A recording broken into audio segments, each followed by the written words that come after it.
Ok, salut les gars. Je viens de remarquer quelque chose sur ce bâtiment et j'aimerais qu'on en parle un peu.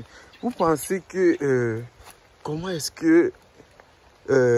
que ce béton actuellement a pu éclater au point de tomber et exposer le renforcement comme ça, exposer nos armatures comme ça?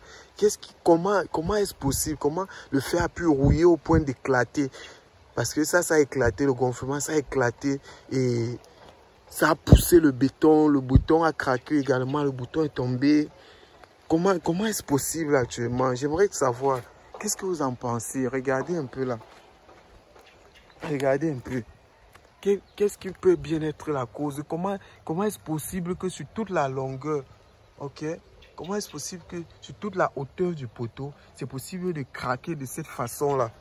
Parce que moi, je ne comprends pas. Quand on va dire aux gens, arrêtez de blaguer avec vos investissements, ils vont dire non, oh, voilà, et je travaille avec les experts, et les ingénieurs coûtent cher, les démarcheurs coûtent cher, et tout. Mais si vous regardez ce bâtiment, vous allez vous rendre compte qu'actuellement, tout ceci, n'est-ce pas, ces fissures-là, ça provient du haut des barres d'attente qui sont exposées réellement là en haut, au sommet, parce que le béton actuellement a une certaine résistance, une certaine perméabilité par rapport à l'eau. Et l'eau ne traverse pas le béton si facilement. Donc, c'est l'eau qui a permis en sorte que le fer se rouille de cette façon. C'est l'eau qui vient exactement du sommet là-bas. Si vous regardez ces fers d'attente là-bas au sommet, si vous remarquez, si vous pouvez observer là, vous allez voir des fers d'attente. C'est par là actuellement que l'eau est descendue et qui a actuellement permis en sorte que le fer se rouille et qui éclate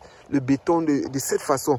Donc, quand vous exposez vos fers d'attente comme ça, n'importe comment, quand on dit que non, lorsqu'après un coulage, on voit, il y a le fer qui est exposé, il faut venir recouvrir le fer. Non, les gens commencent à dire non, oh, on néglige et tout. Chaque fois qu'une goutte d'eau tape sur le fer, là, ça entre et ça démarre le processus de rouillage. Et lorsque le processus de rouillage est engagé, c'est ce qui va arriver à la fin, puisque lorsque ça commence à rouiller, ça se propage. C'est ça qui est aussi intéressant avec la rouille actuellement. Ça se propage au fur et à mesure, ça suit sur toute la longueur du fer. Ce n'est pas seulement une partie du fer qui va rouiller, mais ça va entrer. Si le fer est long de 5 mètres, ça va se propager sur tous les 5 mètres. C'est ce que vous devez comprendre actuellement.